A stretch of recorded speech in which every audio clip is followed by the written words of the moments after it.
Hello everyone, हम कर रहे हैं बीएड फर्स्ट ईयर का paper third teaching and learning और यूनिट 4 हमारी चल रही है। जो टॉपिक हम डिस्कस कर रहे हैं वो है हमारा प्रोग्राम्ड लर्निंग या प्रोग्राम्ड इंस्ट्रक्शन, जिसे हिंदी में हम अभिक्रमित अधिगम जो है वो कहते हैं। अभिक्रमित अधिगम जो है वो क्या है? एक इंस्ट्रक्शन टेक्निक है जिसके द्वारा टीचिंग को क्या बनाया जाता है, इफेक्टिव बनाया जाता है। किसी भी सब्जेक्ट्स के अंदर किसी भी कंटेंट को एक नए तरीके से जो है उसे पढ़ाया या उसे प्रेजेंट किया जाता है। और इसके साथ साथ प्रोग्राम लर्निंग की खास बात हमने क्या देखी कि यहाँ कंटेंट को जो है वो क्या कोशिश करी जाती है, दोबारा से उसे फॉर्म किया जाता है फ्रेम्स के अंदर। दोबारा से कंटेंट को जो है हम छोटे छोटे या उसके कंटेंट को दोबारा से रीमोल्ड करके जो है वो लर्नर के सामने प्रेजेंट किया जाता है। उसके साथ साथ हमने यहाँ पर क्या देखा कि रेनफोर्समेंट की बात करी जाती है, इमीडिएट रेनफोर्समेंट की पुनर्बुदन। अगर बच्चा किसी भी चीज़ को लर्न कर रहा है, जब वो लर्न कर रहा है, सीख रहा है, और उसके साथ साथ जब बच्चा रिस्पॉन्स दे रहा है, यदि उसको पुनर्बलन दिया जाता है तो उसकी लर्निंग को हम क्या बना सकते हैं? प्रभावशाली बना सकते हैं, उसको इफेक्टिव जो है वो बनाया जा सकता है। इसके अंदर हमने इसके प्रिंसिपल्स की बात करी थी, इसके कैरेक्टरिस्टिक्स की बात करी, और उसके बाद हम इसके स्टाइल जो है वो डिस्कस कर रहे थे।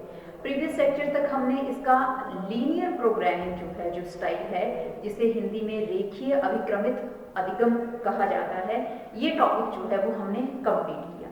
आज के इस लेक्चर में हम इसका नेक्स्ट स्टाइल डिस्कस करेंगे, दैट इज ब्रांचिंग प्रोग्रामिंग।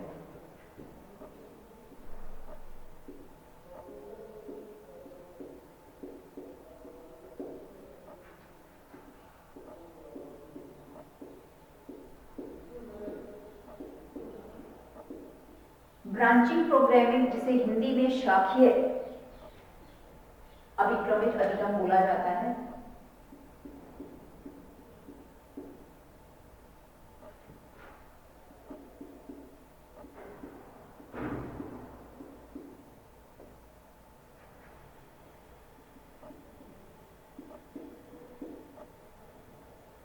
शाखीय अभिक्रमित अधिगम इसे हम हिंदी में कहते हैं।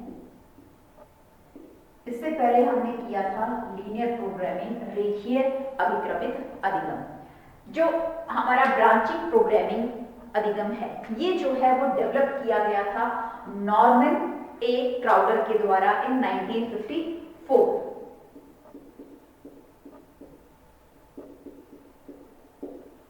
Developed by psychologist Norman A Crowder in 1954। ये एक अमेरिकी जो हैं वो मनोवैज्ञानिक थे जिन्होंने शाखीय अभिक्रमित अधिगम को जो है वो डेवलप किया था। इसके अंदर इसकी खास बात क्या देखी जाती है कि शाखीय अभिक्रमित अधिगम के अंदर जो लर्नर है वो जब किसी भी कंटेंट को, किसी चीज को जो है वो सीख रहा है, तो इसमें क्या होता है, किसी भी अदर टीचिंग मशीन्स या एक्सेसरीज को जो है उपयोग नहीं किया जाता, यानी कि किसी भी एक्सटर्नल जो है हम इंस्ट्रूमेंट की विदाउट हेल्प जो है वो यहाँ पर जो है वो सिखाया जाता है। उसके साथ साथ जो हम कहें शाखीय जो ब्रांचिंग डेवलपमेंट है, इसके अंदर मेजर वर्क किसके ऊपर किया जाता है? To solve the problem of the learner, to solve problem of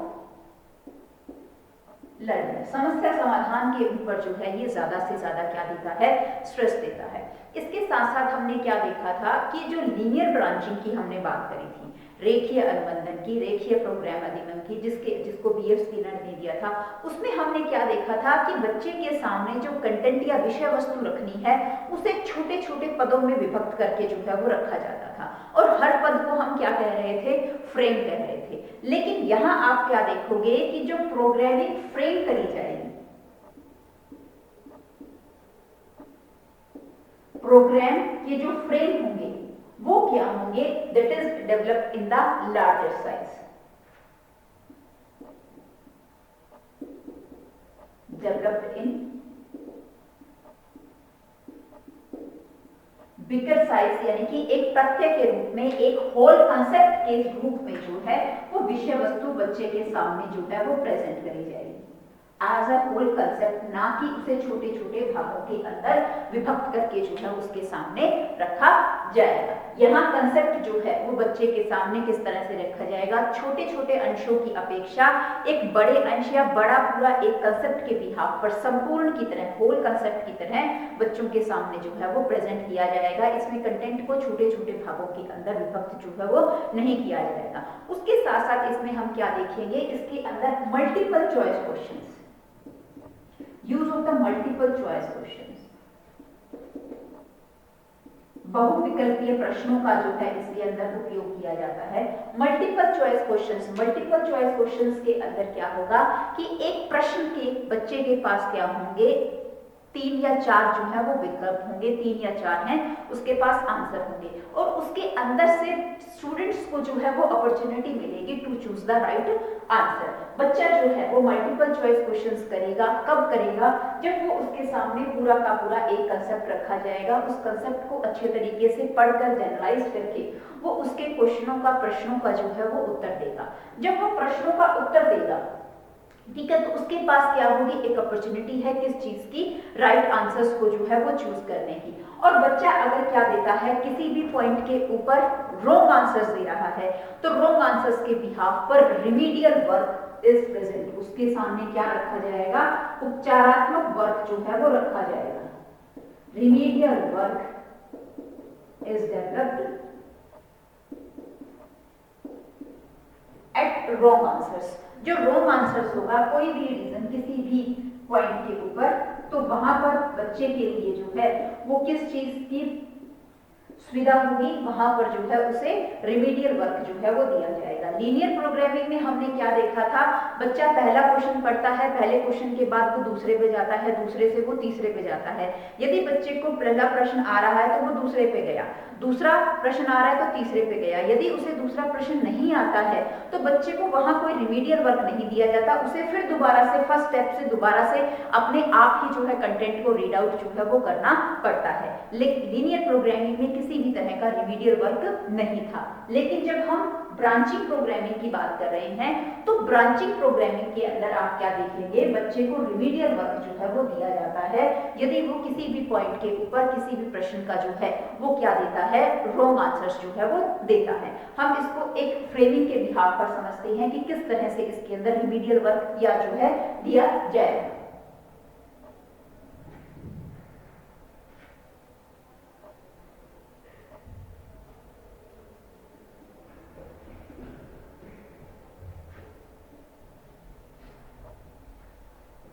हम फ्रेम देखते हैं इसका।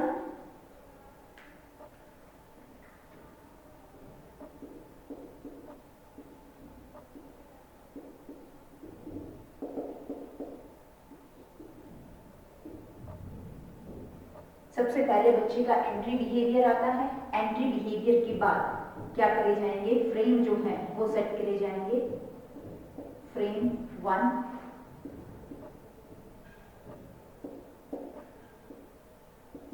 फ्रेम 2,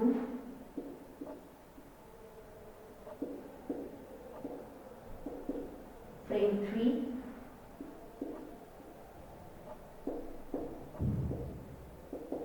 फ्रेम 4, इस तरह से। लेकिन इसके साथ साथ आप क्या देखेंगे,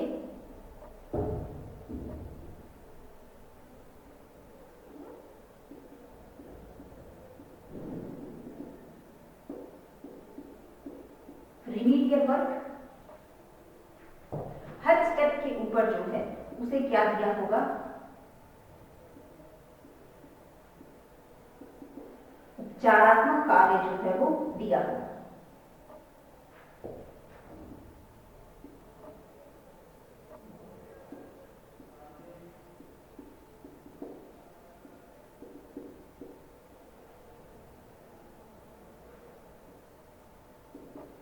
किस तरह से, अब देखिए इसको हम एक एग्जांपल के थ्रू देखते हैं कि किस तरह से मान लीजिए कि हमारे पास फ्रेम 1 है। फ्रेम 1 का मतलब क्या हो गया, एंट्री बिहेवियर।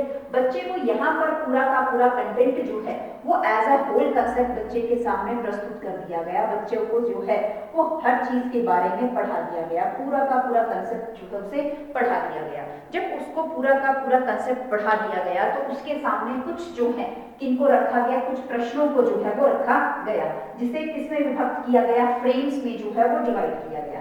जब वो फ्रेम्स बनाए जाएंगे, अगर यहाँ पर प्रश्नों का निर्माण किया जाएगा तो प्रश्नों का हम क्या ध्यान रखेंगे, मल्टीपल चॉइस क्वेश्चंस होने चाहिए, बहुविकल्पीय प्रश्न जो है वो उसके अंदर होंगे। यानी कि यहाँ पर अगर पहला प्रश्न होगा तो उस पहले प्रश्न के बच्चे के पास क्या है, नंबर ऑफ जो है वो क्या होंगे, ऑप्शंस होंगे, कि उसके पास क्या होगा, आंसर 1 होगा, आंसर 2 होगा, आंसर 3 होगा और आंसर 4 होगा। तो सभी प्रश्नों का क्या होगा, इसी तरह से क्वेश्चन 1 सिमिलरली जो है वो क्वेश्चन 2 होगा, इसका भी क्या होगा, आंसर 1, आंसर 2, आंसर 3 और आंसर 4।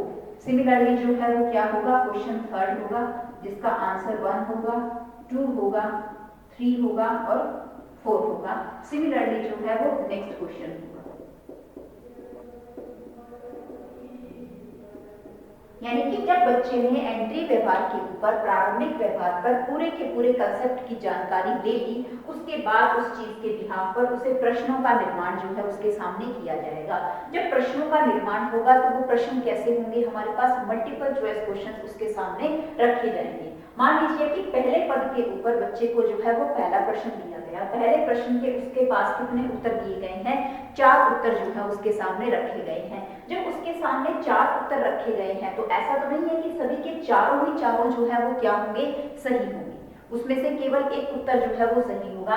मान लीजिए कि प्रश्न 1 का जो है वो आंसर 2 जो है वो क्या है, सही है। बच्चे ने क्वेश्चन को पढ़ा, उसका जो है वो आंसर दिया और आंसर क्या आ गया, आंसर 2। तो बच्चा क्या हो जाएगा, नेक्स्ट स्टेप के ऊपर या नेक्स्ट फ्रेम के ऊपर चला जाएगा। ठीक है, बच्चा कहाँ आ गया, हमारे पास फ्रेम 2 के ऊपर आ गया। यहाँ उसे फिर दोबारा से प्रश्न 2 जो है वो दिया होगा, उसके लिए जो है उसके पास क्या होंगे, फिर दोबारा से 4 जो है वो ऑप्शंस होंगे, 4 विकल्प होंगे उत्तर देने के लिए। और यहाँ मान लिया हमने क्वेश्चन 2 का जो है वो आंसर 4 सही है। ठीक है, लेकिन बच्चे ने क्या किया, उसका जो है वो आंसर क्या दे दिया, आंसर 3 दे दिया। मींस उसके द्वारा जो रिस्पॉन्स दिया गया स्टिमुलेशन के बिहाफ पर, वो रिस्पॉन्स कैसा आया हमारे सामने, वो रिस्पॉन्स गलत आया। तो इस गलत रिस्पॉन्स के बिहाफ पर उसे क्या दिया जाएगा, रिमीडियल वर्क जो है वो दिया जाएगा, कि उसने अगर गलत उत्तर दिया है तो वो गलत उत्तर जो है वो क्यों दिया है, उस गलत उत्तर को उसे क्या दी जाएगी, एक्सप्लेनेशन जो है वो दी जाएगी। यहां पर बच्चे को रिमीडियल वर्क में हम क्या देखेंगे, करेक्ट एक्सप्लेनेशन बताई जाएगी। करेक्ट एक्सप्लेनेशन का मतलब क्या हो गया, कि जो उसने उत्तर गलत बताया वो उत्तर गलत क्यों है, उस चीज के बारे में भी जानकारी दी जाएगी, और जो उत्तर सही है वो उत्तर सही क्यों है, उस चीज के बारे में भी क्या है, जानकारी दी जाएगी। तो यहाँ पर करेक्ट एक्सप्लेनेशन हो गया, उसका रिमीडियल वर्क हो गया। ये करके ही बच्चा जो है वो क्या जा पाएगा, नेक्स्ट फ्रेम के ऊपर जा पाएगा, थर्ड फ्रेम के ऊपर जो है वो जाएगा। मैं दोबारा से रिपीट करती हूँ आपको कि यहाँ क्या किया जाएगा, सबसे पहले एक अध्यापक ने बच्चे के सामने पूरे की पूरी विषय वस्तु, पूरे के पूरे कंटेंट को अच्छे तरीके से क्या कर दिया, एक्सप्लेन कर दिया, पदों में नहीं विभक्त किया, उसने पूरे के अंदर जो है वो एक्सप्लेन किया एंट्री बिहेवियर पे। फिर उसके सामने जो है वो कुछ पदों का या कुछ क्वेश्चंस का जो है वो निर्माण किया गया। जब उसके सामने प्रश्नों का निर्माण किया गया तो क्या ध्यान रखा गया कि प्रश्न के जो है वो उसके पास क्या होंगे, बहुविकल्प होंगे, मल्टीपल चॉइस जो है वो होंगे, यानी कि एक प्रश्न के कम से कम 4 जो है वो उसके पास उत्तर होंगे। जब वो चारों उत्तर को देखेगा तो उसमें से केवल एक सही होगा। पहले प्रश्न का उसने उत्तर दिया और उसने उत्तर दिया सही, तो उसके बाद वो कहाँ चला जाएगा, दूसरे प्रश्न के ऊपर, फ्रेम 2 के ऊपर चला जाएगा। फ्रेम 2 के ऊपर जो सेकंड क्वेश्चन है, सेकंड क्वेश्चन का आंसर उसने दिया और उसने किसी भी रीजन से आंसर क्या दे दिया, गलत दे दिया। तो जो उसने आंसर गलत दिया उसके बिहाफ पर उसको क्या दी जाएगी, रिमीडियल वर्क दिया जाएगा, उसकी करेक्ट एक्सप्लेनेशन जो है वो दी जाएगी। जब उसे करेक्ट एक्सप्लेनेशन दी जा रही है तो उसे किस चीज के बारे में जानकारी दी जाएगी, सबसे पहले तो उसे ये बताया जाएगा कि जो उसके द्वारा उत्तर गलत दिया गया था वो उत्तर गलत क्यों है, उसकी एक्सप्लेनेशन कि वो उत्तर गलत क्यों है और सही उत्तर क्यों है। जो सही आंसर है वो आंसर क्या है और वो सही आंसर क्यों है, वो चीज जो है उसे बताई जाएगी। इस स्टेप को करके ही बच्चा कहाँ जाएगा, नेक्स्ट फ्रेम के ऊपर, यानी कि नेक्स्ट क्वेश्चन के ऊपर जाएगा बच्चा। फिर क्वेश्चन थर्ड के ऊपर जाएगा। क्वेश्चन थर्ड पे बच्चे के पास फिर 4 ऑप्शन है। बच्चे ने अगर उत्तर दे दिया सही तो वो कहाँ चला जाएगा, नेक्स्ट फ्रेम के ऊपर चला जाएगा। लेकिन बच्चे ने अगर उत्तर सही नहीं दिया तो वो कहाँ जाएगा, वो रिमीडियल वर्क के ऊपर जाएगा। और रिमीडियल वर्क में वही चीज उसके साथ फिर दोबारा होगी कि हर क्वेश्चन की क्या होगी, उसको एक्सप्लेनेशन, हर रिस्पॉन्स की उसको क्या दे रखी होगी, एक्सप्लेनेशन दे रखी होगी। जब वो हर रिस्पॉन्स की एक्सप्लेनेशन को पढ़ेगा तो उसे जो है वो कंसेप्ट बिल्कुल अच्छे तरीके से क्लियर हो जाएगा कि मेरा आंसर अगर गलत था तो वो आंसर गलत क्यों था, और अगर मेरा उत्तर सही नहीं था, जो सही उत्तर है वो सही क्यों है, उस चीज के बारे में उसे जानकारी जो है वो दी जाएगी। तो इस तरह से ये क्या है, ब्रांचिंग प्रोग्रामिंग है। ब्रांचिंग, शाखीय से क्यों बोला गया, देखिए एक ही प्रश्न के उसके शाखाओं के बिहाफ पर उसे क्या मिलते हैं, रिस्पॉन्स मिलते हैं, और हर शाखा के बिहाफ पर उसे कंसेप्ट की एक्सप्लेनेशन जो है वो मिलती है। इसलिए इसे क्या बोला जाता है, ब्रांचिंग प्रोग्रामिंग जो है हम बोलते हैं शाखीय अभिक्रमित अधिगम।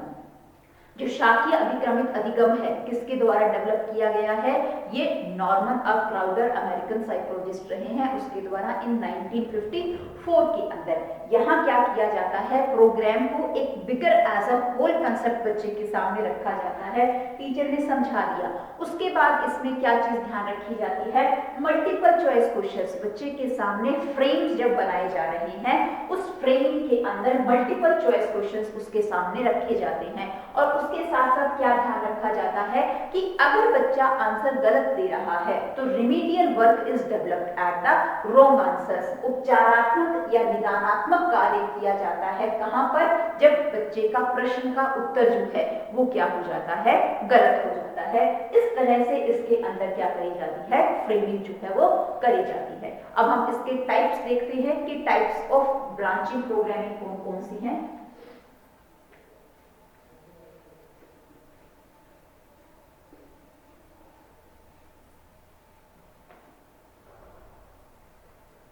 मेजरली 4 ब्रांचिंग प्रोग्रामिंग के टाइप्स हैं।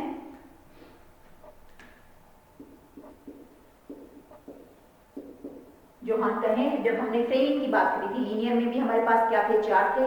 इंट्रोडक्टरी था, टीचिंग फ्रेम था, उसके बाद प्रैक्टिस फ्रेम था, और उसके बाद क्या था हमारे पास, इवैल्यूएशन फ्रेम था। कि 3 तरह से लीनियर प्रोग्रामिंग के अंदर फ्रेमिंग जो है वो करी जा सकती है। सिमिलरली ब्रांचिंग के अंदर भी हमारे पास 4 हैं। सबसे पहले क्या है,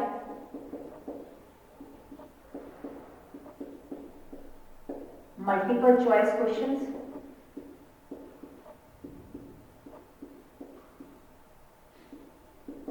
सेकंड है इसके अंदर कंस्ट्रक्टिव रिस्पॉन्स क्वेश्चंस।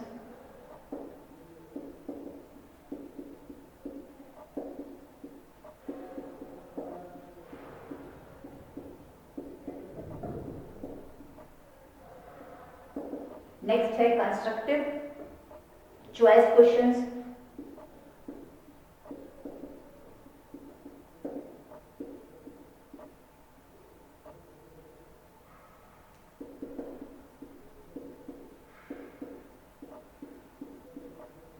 और लास्ट फोर्थ है इसके अंदर, that is package question.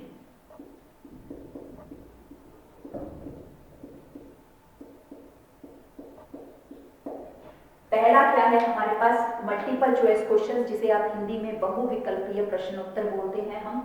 Multiple choice questions, बहुविकल्पीय प्रश्नोत्तर। दूसरा क्या है, कंस्ट्रक्टिव रिस्पॉन्स क्वेश्चन, रचनात्मक अनुक्रिया प्रश्नोत्तर। रचनात्मक अनुक्रिया, रचनात्मक, यहाँ बच्चे को खुद जो है वो क्वेश्चंस कंस्ट्रक्ट करने के लिए बोला जाता है। एक पैराग्राफ दे दिया, उस पैराग्राफ के बिहाफ पर बच्चे को खुद बोला जाएगा कि हाँ इसके अंदर से आप क्वेश्चंस को जो है वो बनाइए। टीचर ने एक्सप्लेन कर दिया, एक्सप्लेन करने के बाद बच्चा खुद जो है वहां पर प्रश्नों का निर्माण करेगा, जिसे हम हिंदी में कहते हैं रचनात्मक अनुक्रिया।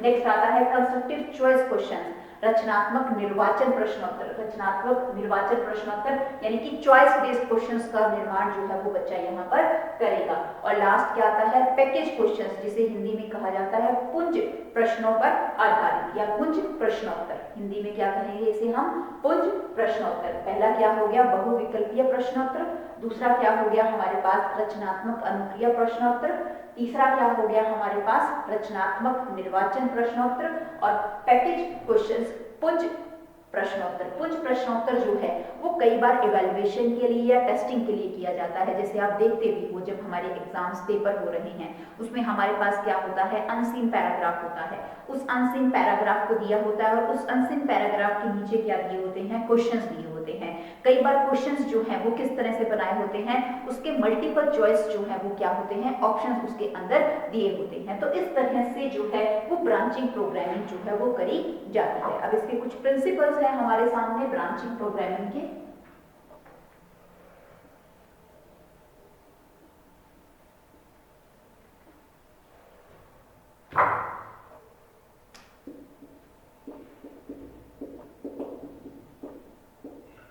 प्रिंसिपल के अंदर सबसे पहला प्रिंसिपल है principle of task analysis.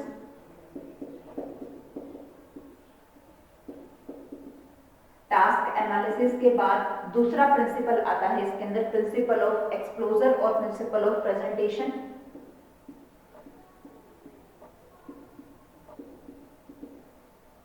Presentation का प्रिंसिपल कंसेप्ट को जो है वो उसके सामने प्रेजेंट किया जाता है, एक्सप्लेन किया जाता है।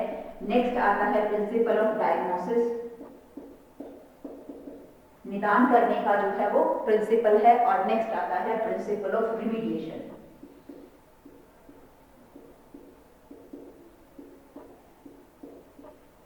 प्रिंसिपल ऑफ रिमीडिएशन, रिमीडिएशन को हिंदी में हम क्या कहते हैं, जिसे हिंदी में उपचारात्मक कार्य जो है वो बोला जाता है। इन 3 या 4 प्रिंसिपल्स के ऊपर हम क्या देखते हैं, हमारा पूरा का पूरा जो शाखीय अनुबंधन है या शाखीय हमारी अभिक्रमिक अधिगम है वो जो है वो इसके ऊपर आधारित है। सबसे पहले क्या किया जाएगा, किस चीज को ध्यान रखा जाएगा, टास्क एनालिसिस, जो हम कहें कि कार्य को विश्लेषण किया जाएगा जो बच्चे के सामने प्रेजेंट करना है। फिर उसका क्या है, अच्छे तरीके से एक होल कंसेप्ट के बिहाफ पर प्रस्तुतिकरण किया जाएगा। उसके साथ साथ डायग्नोसिस, जो बच्चों की समस्याएं हैं उन समस्याओं का उपचार, और उपचार करते हुए जब हम उसको इवेल्युएट कर रहे हैं तो जितनी भी उसकी समस्याएं आ रही हैं उसका क्या किया जाएगा, रिमीडियल वर्क भी जो है इसके अंदर किया जाएगा। अब हम इसकी कुछ कैरेक्टरिस्टिक्स और लिमिटेशंस देखते हैं।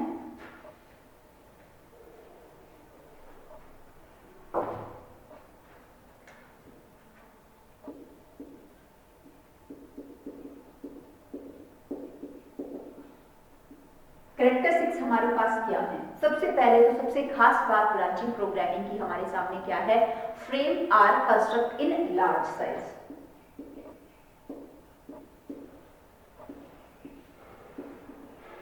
Frame are construct in large size means जो होल कंसेप्ट है या मोर इंफॉर्मेशन जो है वो इसके द्वारा दी जा सकती है। जो पदों का निर्माण किया जाता है वो पदों का निर्माण बड़े साइज के अंदर, हम बड़े भाग के अंदर जो है वो निर्माण कर सकते हैं। नेक्स्ट इसकी दूसरी जो है हम कहें कि कैरेक्टरिस्टिक्स क्या है, that is remedial feedback.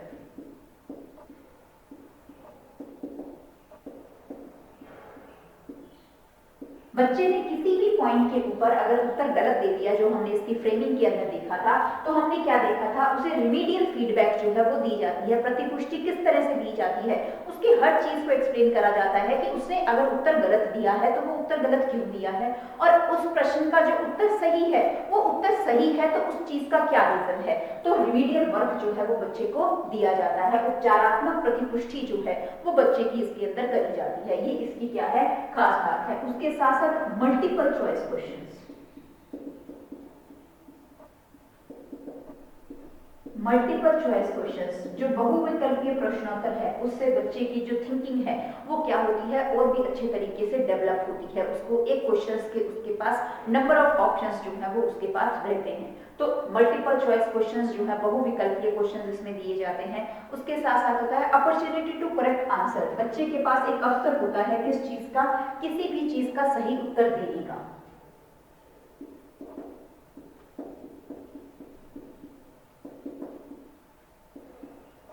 Opportunity to give correct answer, सही उत्तर देने की अवसर जो है वो बच्चे को मिलता रहता है, वो टाइमली जो है वो इसके अंदर अवसर लेते। इसके साथ साथ इसकी खास बात क्या है, ये काफी इंटरेस्टिंग है, रुचि जो है वो बच्चे की डेवलप होती है, किसी भी पॉइंट के ऊपर से उसमें बोरियत जो है वो महसूस नहीं होती। Interest develop in content material, विषय वस्तु में रुचि को जो है वो बनाए रखता है। ये इसके क्या है, मेजर हमारे सामने कैरेक्टरिस्टिक्स हैं। सबसे पहले हमने क्या देखा, फ्रेमिंग जो है वो लार्ज साइज में कंस्ट्रक्ट हो सकती है, बड़े पदों के अंदर। दूसरा, रिमीडियल फीडबैक, जो उपचारात्मक या प्रतिपुष्टि दी जाती है, वो प्रतिपुष्टि कैसी होती है, उपचारात्मक प्रतिपुष्टि उसे दी जाती है, उसकी जो कमियां हैं, खामियां हैं, उसको वही जो है वो दूर किया जाता है। मल्टीपल चॉइस क्वेश्चंस, एक प्रश्न के उसके पास बहु विकल्प मिलते हैं, अवसर जो है वो उसके पास होता है चूज करने का। Opportunity to give correct answer, उसके पास एक अपॉर्चुनिटी होती है, अवसर है कि वो सही उत्तर दे सकता है। Interest develop in the content material, और इससे क्या देखा जाता है, बच्चे का इंटरेस्ट जो है वो बहुत अच्छे तरीके से इसमें क्या है, डेवलप होता है। अब हम इसकी कुछ लिमिटेशंस देखते हैं कि इसकी सीमाएं जो है वो क्या है।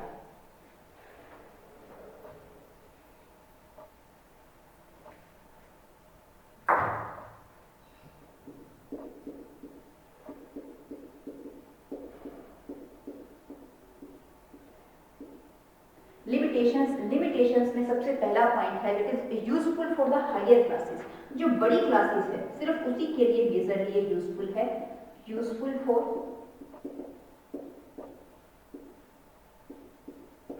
हायर क्लासेस, बड़ी क्लासेस में ही इसे जो है हम उपयोग कर सकते हैं। एक ही टाइम पे अगर हम मेजर कंसेप्ट या कंटेंट पढ़ाना चाहते हैं तो छोटी क्लासेस में ऐसा नहीं हो सकता।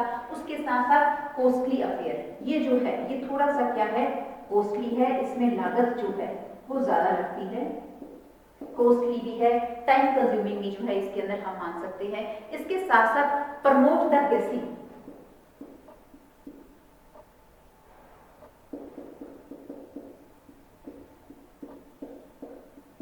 बच्चा जो है वो इसके अंदर क्या करता है, गेसिंग ज्यादा कर सकता है। कई बार हम क्या देखते हैं कि एक उत्तर जो है, एक प्रश्न के हमारे पास नंबर ऑफ ऑप्शंस हैं, और नंबर ऑफ ऑप्शंस होने की वजह से हमें नहीं पता होता सही क्या है, लेकिन बाई चांस तुक्के से जो है वो कोई भी अगर हमारा आंसर सही लग जाता है तो हम नेक्स्ट स्टेप के ऊपर जो है वो चले जाते हैं। तो गेसिंग्स को जो है वो प्रमोट कर देता है, वहां पर बच्चा जो है वो कंसेप्ट क्लियर ना होने की वजह से भी कई बार जो है वो नेक्स्ट स्टेप के ऊपर चला जाता है। Difficulty to include entire subject या entire content in one frame, difficulty to include entire concept in one frame.